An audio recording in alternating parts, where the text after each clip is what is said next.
அஸ்ஸலாமு அலைக்கும் ரஹமத்துல்லாஹி வரகாத்துஹு. Welcome to singaiprincess. நம்ம இன்றைக்கி பார்க்க போகிற ரெசிபி அமெரிக்கா ஸ்நாக்ஸ் சூரோஸ். இது வந்து பாப்புலரான ஸ்ட்ரீட் ஃபுட்டும் கூட. இது எப்படி செய்யலாங்கிறத பார்க்கலாம். அதுக்கு முன்னாடி என்னோட சேனல் ஃபஸ்ட் டைம் பார்க்குறீங்களா, மறக்காமல் சப்ஸ்கிரைப் பண்ணுங்கள். பக்கத்தில் இருக்க நோட்டிஃபிகேஷன் வெளியே அனுப்பிடுங்க. அப்போ தான் நான் போடுற வீடியோலாம் நீங்கள் மிஸ் பண்ணாமல் பார்க்க முடியும். ஃபுல் வீடியோவே ஸ்கிப் பண்ணாமல் பாருங்கள். அடுப்பில் ஒரு பாத்திரம் வச்சுருக்கேன். பாத்திரத்தில் 1 கப் அளவுக்கு பால் சேர்த்துக்கலாம். அடுப்பை ஆன் பண்ணிட்டு லோ ஃப்ளேமில் வச்சுக்கோங்க. இதில் 1/2 கப் அளவுக்கு அன்சால்டட் பட்டர் சேர்க்குறேன்.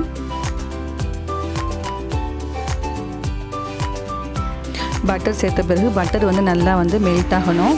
ஸோ அடுப்பை லோ ஃப்ளேம்லேயே இருக்கட்டும்.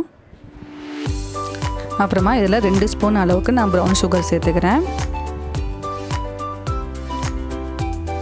அப்புறமா ஒரு 1/2 ஸ்பூன் அளவுக்கு உப்பு சேர்த்துக்கலாம். சேர்த்துட்டு எல்லாத்தையும் நல்லா மிக்ஸ் பண்ணி விட்டுடுங்க. சீனிலாம் நல்லா கரையணும். கரைஞ்ச பிறகு இது ஓரளவுக்கு கொதி வரட்டும். இந்த ஸ்டேஜில் பால் லேசாக கொதி வந்துடுச்சு. இதில் 1 கப்பு மைதா மாவு சேர்த்துக்கிறேன். சேர்த்துட்டு உடனே அடுப்பை ஆஃப் பண்ணிவிடுங்க. எந்த கப்பால் பால் 1 கப் எடுத்தோமோ அதே கப்பில் மைதா மாவு எடுத்துக்கோங்க. கரெக்டான மெஷர்மெண்ட்டாக இருக்கும்.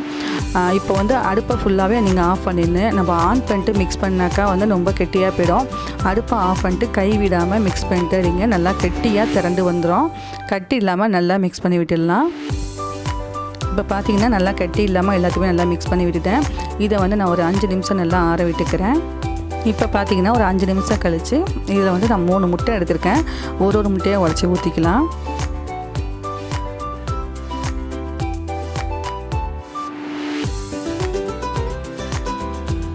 இப்போ ஒரு முட்டையை ஊற்றி நல்லா மிக்ஸ் பண்ணிக்கலாம்.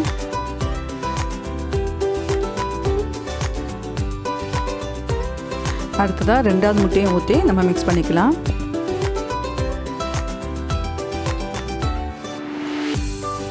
அடுத்ததாக 3வது முட்டையும் ஊற்றி மிக்ஸ் பண்ணிக்கலாம்.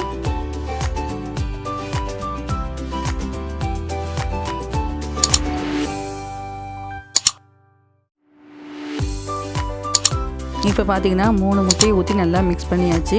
இந்தமாரி கரெக்டான பதமாக வச்சுக்கோங்க. இப்போ இந்த ஸ்நாக்ஸ் நம்ம எண்ணெயில் பொரிச்சு எடுக்கிறதுக்காக ஒரு ஸ்டார் ஷேப் ஒரு நாசில் தேவைப்படுது. அதுக்காக நான் இன்றைக்கி பாட்டில் மூடி யூஸ் பண்ணியிருக்கேன். அதில் ஸ்டார் ஷேப் நம்ம வரைஞ்சிட்டு இதை நம்ம எடுத்துக்கலாம். உங்கள்கிட்ட நாசில் இருந்தாலும் அது கூட நீங்கள் வச்சுக்கலாம். இப்போ நான் எல்லாருமே அந்த நாசில் இல்லாதவங்களும் எப்படி இந்த சுரோஸ் போட்டு சாப்பிட்லாங்கிறதுக்காக இன்றைக்கி நான் பாட்டில் மூடியில் ஸ்டார் ஷேப் எடுத்திருக்கேன். இது கத்தியை சூடு பண்ணிவிட்டு இதை மாதிரி கட் பண்ணி விட்டுக்குங்க. இதை செய்யும் போது பார்த்து செய்யுங்க. நம்ம கத்தியெல்லாம் யூஸ் பண்ணும்போது கேர்ஃபுல்லாக இருக்கணும்.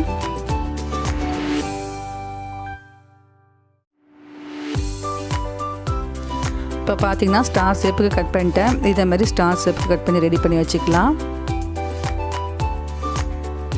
அடுத்ததான் இந்த பாட்டிலில் பாதியாக கட் பண்ணிக்கோங்க.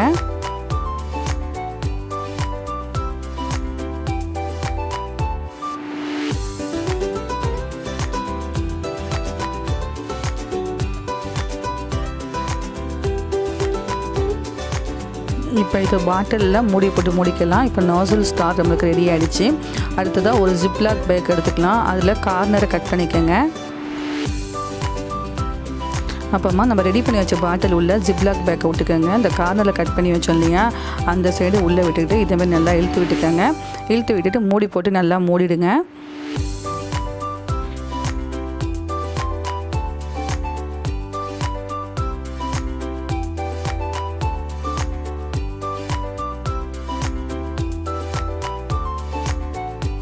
இப்போ இதை ஒரு கப்பு உள்ளே வச்சுக்கலாம்.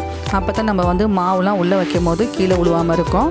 இப்போ ரெடி பண்ணி வச்ச எல்லா மாவையும் இது உள்ளே சேர்த்துக்கலாம். இப்போ நீங்கள் ட்ரை பண்ணும் போது இது தண்ணியாக போயிடுச்சுனாக்கா கவலை பண்ணணும்னு அவசியம் இல்லை. இதில் ஒரு 2-3 ஸ்பூன் அளவுக்கு மைதா மாவு சேர்த்து நீங்கள் மிக்ஸ் பண்ணிக்கிட்டாக்கா நம்மளுக்கு கெட்டியாக வந்துடும். நம்ம எண்ணெயில் அச்சு புளியும் போது தண்ணியாக இருந்தாக்கா நல்லா இருக்காது இல்லையா, அதனால தான் கெட்டியாக இருக்க மாதிரி பார்த்துக்கோங்க. இந்த மாதிரி மாவு ரெடி பண்ணிக்கோங்க. அப்புறமா அடுப்பில் பேனில் எண்ணெய் ஊற்றி எண்ணெய் சூடாக இருக்குது. இதில் இப்போ ரெடி பண்ணி வச்ச மாவு ஒன்று ஒன்றா புழிஞ்சு விட்டுக்க போகிறோம். இதேமாதிரி ஒன்று புழிஞ்ச பிறகு கத்திரிக்கோலால் கட் பண்ணிக்கோங்க.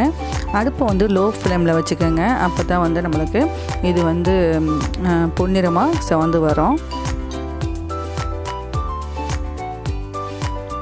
இதே மாதிரியே எல்லாத்தையும் போட்டு எடுத்துக்கலாம். ஒரு பக்கம் செவந்த பிறகு திருப்பி விட்டுக்கோங்க. இந்த ஸ்நாக்ஸ் வந்து பசங்களுக்கு ரொம்ப ரொம்ப பிடிக்கும். எங்கள் வீட்டில் பசங்களுக்கு நான் செஞ்சு கொடுத்தேன். மறுநாளும் இந்த சுரோஸ் வேணும்னு சொல்லிட்டு கேட்டாங்க. மறுநாளுமே செஞ்சு கொடுத்தா அவ்வளோ டேஸ்ட்டாக நல்லா இருந்துச்சு. இப்போ பார்த்தீங்கன்னா ஒரு பக்கம் கோல்டன் ப்ரௌன் கலர் வந்துருச்சு. எல்லாத்தையுமே திருப்பி விட்டுக்கிறேன்.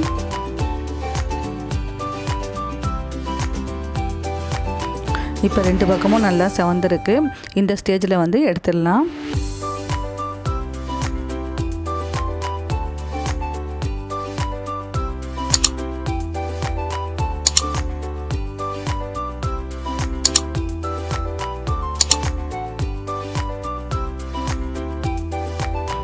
நம்மளுக்கு இப்போ சுர்ரோஸ் ரெடி ஆகிடுச்சு. இதை நம்ம சும்மாவே சாப்பிட முடியாது. இதுக்கு சைடாக வந்து சாக்லேட் சாஸ் தேவைப்படுது. அதுக்காக இப்போ நம்ம சாக்லேட் சாஸ் ரெடி பண்ணிக்கலாம். அடுப்பில் ஒரு சின்னதாக பாத்திரம் வச்சுருக்கேன். அதில் வந்து டார்க் சாக்லேட் வந்து ஒரு 50 கிராம் எடுத்திருக்கேன். இதோடு சேர்த்து ஒரு 6 ஸ்பூன் அளவுக்கு பால் சேர்த்துக்கலாம். சேர்த்துட்டு வந்து இதை மிக்ஸ் பண்ணிகிட்டே இருங்க. டார்க் சாக்லேட் வந்து நல்லா மெல்ட் ஆகட்டும். அடுப்பை மீடியமான ஃப்ளேமில் வச்சுட்டு மிக்ஸ் பண்ணிகிட்டே இருங்க.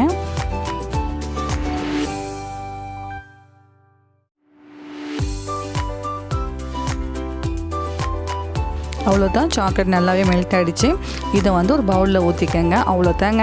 அந்த சுர்ரோஸையும் அந்த சாக்லேட்டையும் பசங்க கிட்டே வச்சுருங்க. எங்கே போகுதுன்னே தெரியாதுங்க. அவ்வளோ டேஸ்ட்டாக சாப்பிடுவாங்க. பசங்களோடு நம்மளும் சேர்ந்து சாப்பிடுவோம்.